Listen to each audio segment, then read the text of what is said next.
نظریاتی زندگی گزارے. اگر دوڑ دھوپ صرف بہترین گھر کی ہوتی، اگر دوڑ دھوپ صرف جائیدادیں بنانے کی ہوتی، اگر یہی کام ہوتا، میں کہا کرتا ہوں اگر دولت بڑی پیاری ہوتی نا تو سب سے زیادہ سیدہ فاطمہ کے گھر ہوتی. اگر یہ کوئی بہت اعلیٰ چیز ہوتی تو یہ تو وہ والا گھرانہ ہے کہ 3 دن چولہا نہیں جلا. اور کنز المال میں وہ لفظ موجود ہے کہ حضرت ابو ہریرہ فرماتے ہیں کہ اونٹ کے بالوں کی بنی ہوئی چادر سیدہ فاطمہ نے اوڑھی ہوئی تھی. اونٹ کے بالوں کی بنی ہوئی چادر، اور وہ چکی پیس رہی تھی، چکی چلا رہی تھی. کہتے حضور نے دیکھا تو نبی پاک کی آنکھوں میں آنسو ضرور آئے. اور پتہ محبوب نے کیا فرمایا؟ یہ کنز المال میں موجود ہے. محبوب فرمانے لگے شہزادی دنیا میں تھوڑی سی تکلیف برداشت کرو، آخرت کی ساری عزتیں اللہ تمہیں ہی عطا فرمائے. سبحان اللہ. یہ تھوڑی دشواری ہے. یہاں ہر بندے کی بیٹی دکھی نہیں، جس کو بھی پوچھ لیں دکھی ہے، جس سے بھی پوچھ لیں. حضرت جی دعا کرنا، پیر صاحب دعا کرنا، مفتی صاحب دعا کرنا، بزرگوں دعا کرنا. کیوں جی؟ بیٹی بڑی تکلیف میں. کیوں جی؟ کہتے سسرال والے کام بڑا کراتے ہیں. چکی پیستی ہے، لیپا پوتی کرتی ہے، اس کے ہاتھوں میں چھالے پڑ جاتے ہیں. ایسا ہوتا ہے کہ ستو کبھی آ جائیں تو پھر سارا دن ان ستوؤں پہ ہی گزر جائے. کبھی ایسا ہوتا ہے کہ 3 دن روزے رکھے جائیں اور ایک کھجور اور ایک پانی ملے افطار سحر کے وقت. یوں بھی کبھی وقت گزارا ہے. اور میرے عزیزوں یاد رکھنا، ہم نے جو مزاج اختیار کر لیا ہے نا اس وقت، یہ جو پوری دنیا میں گاڑیاں بھاگ رہی ہیں، ملک سے باہر لوگ جا رہے ہیں، دولتیں جمع ہو رہی ہیں، یہ ضروریات کا رٹا نہیں، یہ ضروریات نہیں، یہ خواہشات ہیں. ضروریات تو پوری ہو رہی تھی لیکن وہ جو خواہشات کی تکمیل تھی، وہ جو پڑوسیوں کی بڑی کار ہمیں پریشان کر رہی تھی، وہ جو گھر کے سامنے ایک پلاٹ تھا اور دل کر رہا تھا حویلی نہ بنا لوں، وہ جو ٹینشنیں تھی انہوں نے بہت بھگایا، لوگوں کو تھکا دیا. نظریاتی زندگی، اور نظریاتی زندگی میں کچھ کرنے کا عہد، کچھ ارادہ کیا جائے کچھ کام کرنے کا. دیکھو سارے لوگ ساری ڈیوٹیاں تو نہیں کر سکتے. میں یہ مائک اپریٹ نہیں کر سکتا، تو پھر میرا خیال ہے مجھے اس بندے کی بھی قدر کرنی چاہیے جو اسے چلا سکتا ہے. جو کام میں گاڑی میں سفر کرتا رہتا ہوں، وہ کہاں گھوم آتے ہیں تو میں تو سو جاتا ہوں کئی دفعہ گاڑی میں، لیکن ڈرائیور کو لوگ ڈرائیور کہہ کے پکارتے ہیں، حالانکہ تو سویا ہوا تھا، وہ تو جاگ رہا تھا. اس کی اہمیت کو سمجھنا چاہیے. ہم نہ زندگی میں کوئی بھی کام کریں، ایک تو کام کریں اور جو ایک کریں زندگی میں، لیکن ذرا سونا کر کے کریں. کوئی ایک مقصد بنا لیں، کوئی ایک مقصد ہو، کوئی ارادہ ہو، کوئی پروگرام ہو. نہ سمجھ آئے تو بخاری میں حدیث موجود ہے، ایک بوڑھی اماں حضور کی مسجد میں جھاڑو دیتی تھی. اور چلو کچھ کرتی تو تھی نا یار. اور دیکھو سعادت، جھاڑو وہاں دیتی ہے جہاں 70,000 فرشتے سویرے آتے ہیں، 70 شام آتے ہیں. سبحان اللہ، سبحان اللہ. حضور کی مسجد شریف میں جھاڑو دیتی ہے خاتون. ہمارے ہاں تو خیر امام خطیب کی بھی کوئی قدر نہیں ہوتی، کوئی نہیں ہوتی. امام کبھی کو مشورہ دے لے تو کہتے ہیں اسلام زیادہ دیتا ہے، مولوی نواں لے آؤ، مشورے زیادہ دیتا ہے، اس کو چینج کرو. اور مسجد کے خادم کی کوئی حیثیت، لیکن جو مسجد میں جھاڑو دینے کی فضیلت ہے نا. حضرت بابا فرید صاحب سے جب کو بندہ کہتا تھا نا دل بڑا پریشان ہے، تو بابا صاحب کہتے تھے مسجد میں جھاڑو دیا کر، اللہ سکون عطا کرے گا. سبحان اللہ، سبحان اللہ. مائک میں نہ بولیں جی، سنیں بات. مسجد میں جھاڑو دیا کر. اٹھ نہ فریدا ستیا تے خلقت ویکھن جا، تے متے کوئی مل جائی بخشیا تے چل تم ہی بخشیا جا. اٹھ نہ فریدا ستیا تے جھاڑو دے مسیت، اوے تو ستا ہے تے رب تے جاگدا ہے، تیری ڈاڈے نال پرید. اٹھ نہ کچھ کر. وہ خاتون چلو کوئی کام تو کرتی تھی نا. دیکھو نا گلی سے گزرتے ہیں لوگ، اب وہاں کھڈا ہے، سب کا موٹر سائیکل گاڑی سب تنگ ہوتے ہیں. جو بندہ ابھی گزر رہا ہے نا روڈ پہ، وہ تبصرہ کر رہا ہے کہ دیکھو بلدیہ والے صحیح نہیں کراتے. تبصرہ جو سارے کرتے ہیں، ایک کئی تے ایک دا بڑا، 2 بندے درکار ہیں، راستہ ٹھیک ہو جاتا ہے. پر اتنی محنت کرنے کو کوئی تیار ہے، کیونکہ ہمارے ملک میں جو شے سب سے عام ہے وہ تبصرہ ہے. تبصرہ کرو صبح و شام جتنا ممکن ہے، تبصرے کرو، ڈیوٹی یہی ہے ہماری. وہ خاتون مسجد شریف میں جھاڑو دیتی تھی، کوئی زندگی کا مقصد تو بنایا، کوئی نظریہ تو ہے. صحابہ نماز پڑھ کے چلے جاتے، خاتون جھاڑو لیتی، حضور کی مسجد شریف میں جھاڑو دیتی.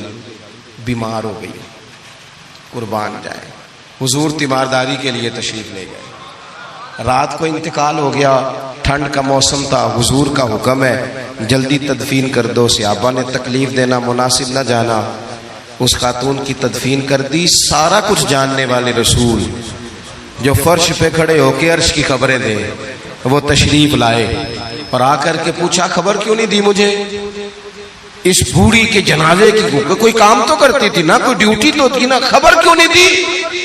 ویسے تو وارث جنازہ پڑھ لے تو دوسرا جنازہ جائز نہیں، وارثوں نے نہ پڑھا ہو تو دوسرا جنازہ پڑھا جا سکتا ہے.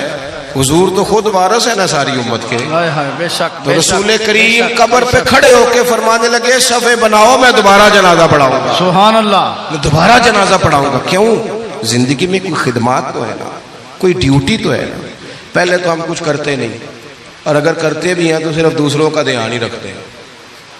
دوسروں پر توجہ ہوتی ہے کہ فلانا فلانا. بھئی آپ اپنا کام کریں، کچھ زندگی میں کر گزریں، کوئی ڈیوٹی کریں. اگر زندگی نظریاتی ہوگی، دیکھو ڈھیر سارے لوگ ہوتے ہیں، نام میرا ہی شاید آئے گا کہ مدرسہ انہوں نے بنایا ہے، مسجد انہوں نے بنائی، میرا ہی نام آئے گا اگر کہیں میں بناؤں گا. لیکن زمین دینے والے کا بھی ایک کردار ہوتا ہے، اس میں نقشہ نویس کا بھی ایک کردار ہوتا ہے، اس میں ایک اینٹ خرچ کرنے والے کا بھی کردار ہوتا ہے. پھر وہ کام ختم نہیں ہوتا. سریا، وہ لینٹر ڈالنے والے جو ہوتے ہیں ان میں جو سریا باندھنے والا ہے وہ بھی ایک قیمتی کردار رکھتا ہے. پھر کہتے ہیں الیکٹریشین کو بھی بلاؤ. پھر یہاں بھی کام ختم نہیں ہوتا. پھر اور اس کے گرد ڈھیر سارے لوازمات ہیں. جو بندہ جو کردار ادا کر، عالم اگر کتاب لکھ بھی دے تو ہو سکتا ہے کتابت نہ کر سکے، اور اگر کاتب بھی ہو تو ہو سکتا ہے اسے پبلش نہ کر سکے. تو یہ کچھ نہ کچھ خدمات، کچھ نہ کچھ ڈیوٹیاں. حضرت مولا علی شیر خدا نے چھوٹی عمر میں کہا تھا یا رسول اللہ دین کی مدد بھی کروں گا، آپ کی حفاظت بھی کروں گا. 63 سال عمر پائی اور ہر میدان میں اگلی صفوں میں، ہر میدان میں اگلی صفوں میں، ہر میدان میں اگلی. حضور سے وعدہ کیا تھا یا رسول اللہ ڈیوٹی کریں گے، خدمت کریں گے. ہمارے ہاں یہاں تو منصوبہ بندی ہو رہی ہے. امام غزالی سے آ کے کسی نے کہا حضور کو بندہ مخلص ملتا ہی نہیں، یہ بھی غلط ہو گیا، وہ بھی غلط ہو گیا. تو امام صاحب فرمانے لگے چل تو ہی مخلص ہو جا، تیری شکل میں تو کچھ لوگوں کو مخلص بندہ مل جائے، کچھ کر تو صحیح نا، صرف تبصرے. حضرت مولا کائنات نے عمر مبارک ساری دین کی خدمت میں لگائی. تو جب 63 سال کی عمر میں خنجر لگانا تو لوگ تو کہتے ہیں نا میرے پتر کا دھیان رکھنا اور میرے بچوں کا خیال کرنا اور فلانی ڈیوٹی کرنا. تو جب خنجر لگا تو حضرت علی کیا کہہ رہے تھے؟ فرما رہے تھے مجھے کعبے کی رب کی قسم علی تو کامیاب ہو گیا ہے. یہ دیکھو پانی پرن سہیلیاں تے رنگا رنگ کڑے تے پریا تے اس دا جانی ہے نا جس دا توڑ چڑھے. فرمایا دیکھو میں نے کوئی ارادہ کیا تھا، آج میں کامیاب ہوا. باتیں زیادہ نہیں کرنی، بس ختم کرتا ہوں. جب یوں نظریاتی زندگی ہوتی ہے نا، نظریاتی، پھر بندہ تھوڑی سی تکلیف بھی سہ لیتا ہے. کوئی کام کر رہا ہے نا بندہ. صحیح بخاری میں حدیث ہے، ایک خاتون نے آ کے عرض کیا تھا یا رسول اللہ صلی اللہ علیہ وسلم مجھے مرگی کا مرض ہے، بڑی تکلیف میں ہوں. اللہ کے محبوب علیہ السلام سب کے لیے دعا کرتے، بلکہ حضور تو دستے شفا پھیرتے تو اللہ کرم فرما دیتا. لیکن نبی پاک صلی اللہ علیہ وسلم کی خدمت میں عرض کی یا رسول اللہ صلی اللہ علیہ وسلم مرگی ہے. تو آج حضور نے انوکھی بات کی. وہ پیچھے صاحبزادہ بشیر صاحب تشریف لائیں، آگے تشریف لے آئیں. نبی پاک صلی اللہ علیہ وسلم نے نا جی آج نظریہ سمجھایا. توجہ ہے آپ دوستوں کی میری بات پر؟ حضور فرمانے لگے اگر تو کہے تو میں دعا کرتا ہوں اللہ شفا دے دے گا، اور اگر تو کرے صبر. معنی کیا ہے؟ مرگی کے ساتھ ہی گزارا کرے. اگر کرے صبر تو پھر میرا وعدہ ہے رب جنت عطا کرے گا. سبحان اللہ.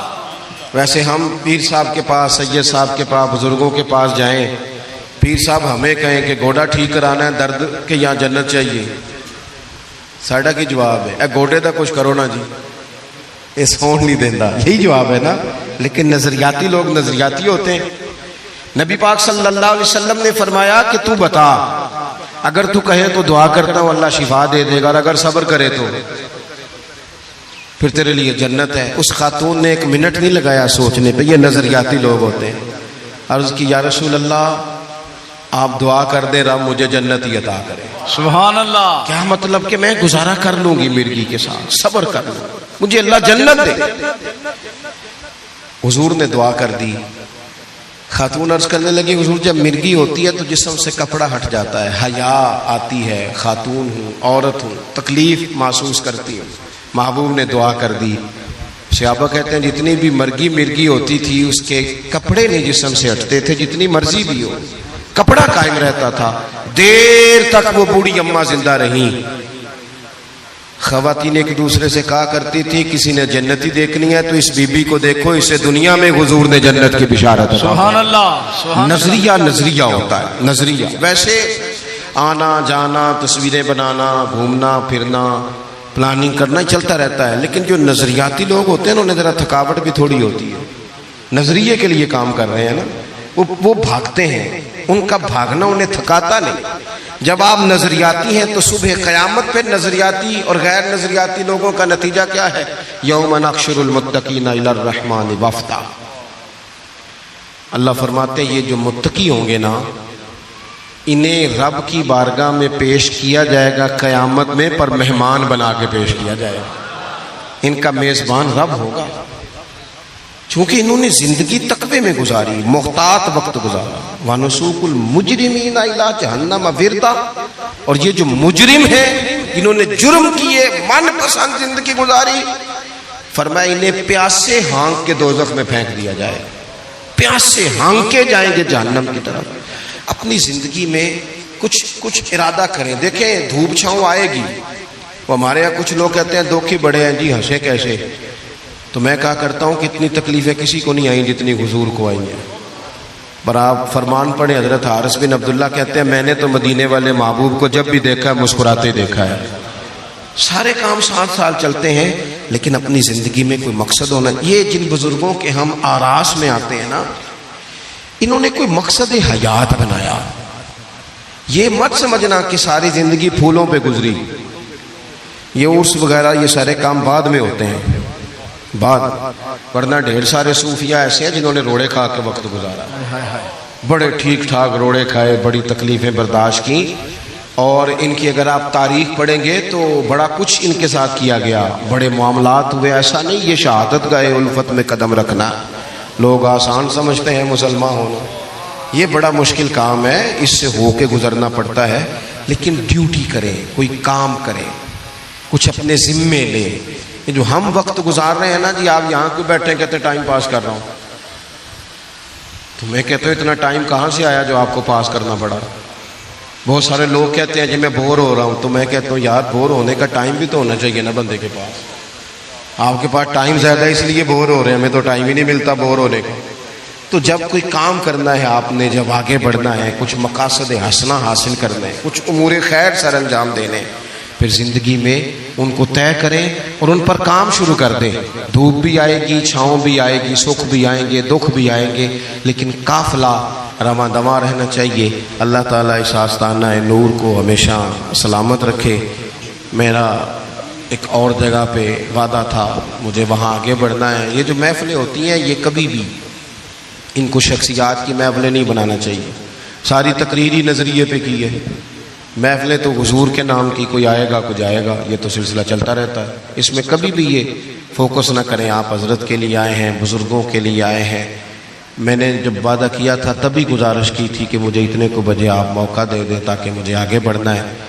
کسی دوست کو اٹھنے کی ضرورت نہیں، بزرگ بیٹھے ہیں، سادات بیٹھے ہیں، یہ ٹھیک نہیں ہوتا، اچھا نہیں ہوتا۔ اطمینان سے بیٹھے آپ لوگ، صرف وہ 2-4 ایک سنگی جو میرے ساتھ ہیں وہ تشریف لے جائیں گے، باقی مرتب پروگرام ہے وہ اپنی ترتیب سے آگے بڑھے گا۔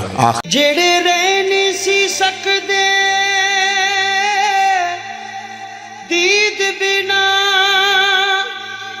اج انہاں بھی باریاں ماریاں نے، جدوں چمن وچ خزاں نے بال کھولے تے پنچھی اڑ گئے ਮਾਰ ਉਡਾਰੀਆਂ ਨੇ ਮੁਹੰਮਦ ਬੂਟਿਆ ਝੂਠਾ ਏ ਜਗ ਸਾਰਾ ਹੋ